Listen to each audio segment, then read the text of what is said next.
Once upon a time in the quaint town of Willow Creek, there lived an elderly woman named Eleanor. She was well known in the community for her charm and grace, always seeming to radiate warmth wherever she went.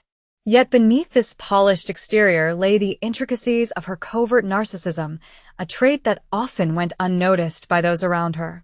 Eleanor had two children, Clara and Daniel, both of whom had grown into adulthood and started families of their own.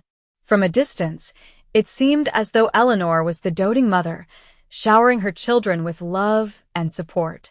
However, her affection came with strings attached, intricately woven into a web of manipulation and control.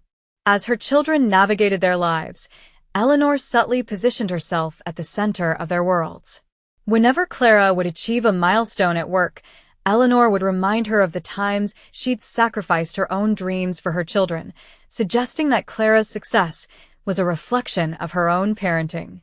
If Daniel faced hardship, he would hear Eleanor's stories of her struggles, folding herself into the narrative as the ultimate martyr. Eleanor's need for validation manifested in countless ways.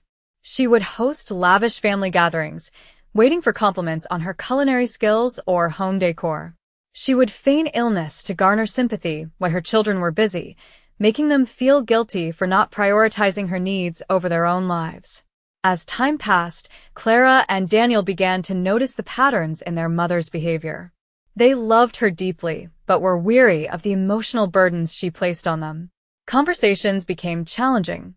Expressing their needs was met with guilt trips and passive-aggressive comments. "I see you're too busy to call your old mother," she would murmur, her tone laced with disappointment. Clara, the more outspoken of the two, decided it was time for a change. With the support of her husband, she initiated open conversations with Daniel about their mother's behavior. They shared their feelings and experiences, realizing they weren't alone in their struggles. Together, they made a pact to establish boundaries with Eleanor while still showing her love and respect. One day, during a family dinner, Clara mustered the courage to gently address her mother's behavior. "Mom, we want to be there for you, but sometimes it feels like we can't have our own lives without feeling guilty. We need you to understand that our happiness doesn't diminish your worth."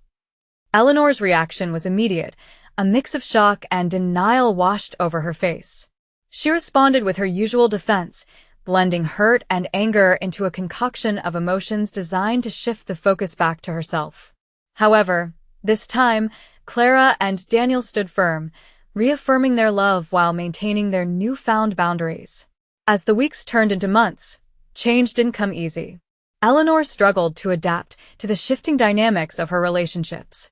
There were moments of tension and emotional volatility, but Clara and Daniel persisted.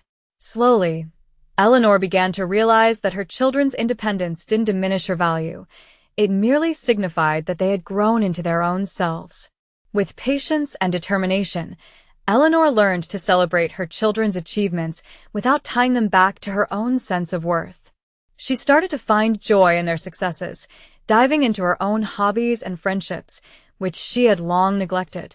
Through this journey, Clara and Daniel discovered the beauty of compassion intertwined with resilience. Their relationship with Eleanor transformed, blossoming into one rooted in authenticity rather than obligation. In the end, Eleanor learned that love could be unconditional, even if it meant letting go of the need for constant admiration. And as they gathered around the dinner